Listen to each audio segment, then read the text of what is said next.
బంగాళాఖాతంలో అల్పపీడన ప్రభావంతో తెలుగు రాష్ట్రాల్లో భారీగా వర్షాలు కురుస్తున్నాయి.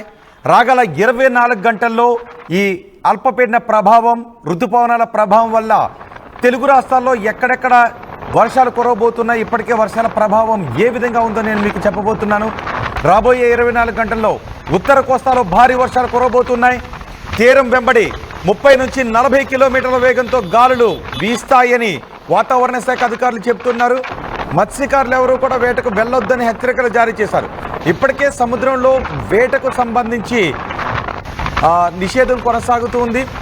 ఇప్పుడు చేపలు నిజానికి గుడ్లు పెట్టే సమయం కాబట్టి వేటకు వెళ్ళరు, కానీ కొంతమంది అనధికారికంగా వేటకు వెళ్ళే అవకాశం ఉంటుంది. సో అలా మత్స్యకారులు ఎవరు కూడా వేటకు వెళ్ళొద్దు అని హెచ్చరికలు జారీ చేశారు. ఇప్పటికే ఆంధ్రప్రదేశ్లో నైరుతి ఋతుపవనాలు విస్తరించున్నాయి. ఇవాళ శ్రీకాకుళం, విజయనగరం, మన్యం, విశాఖ జిల్లాలలో భారీ వర్షం కురుస్తోంది. అనకాపల్లి, కాకినాడ, కోనసీమతో పాటు మరికొన్ని జిల్లాల్లోనూ ఓ మోస్తరు వర్షాలు పడుతున్నాయి. ఇటు తెలంగాణలో ఈ వర్షాల ప్రభావం ఏ విధంగా ఉందో చెప్తున్నాను. తెలంగాణలో కూడా పలు ప్రాంతాల్లో భారీ నుంచి అతి భారీ వర్షాలు కురిసే అవకాశం ఉంటుంది. రాబోయే 3 రోజుల పాటు హైదరాబాద్లో కూడా భారీ వర్షాలు కురుస్తాయని వాతావరణ శాఖ అధికారులు చెప్తున్నారు. ఇప్పటికే చాలా ప్రాంతాల్లో ఆరెంజ్ అలర్ట్ జారీ చేశారు. ఆంధ్రప్రదేశ్ అంతా కూడా ఆరెంజ్ అలర్ట్ ఉంది. తెలంగాణలో కూడా చాలా ప్రాంతాల్లో ఆరెంజ్ అలర్ట్ జారీ చేశారు.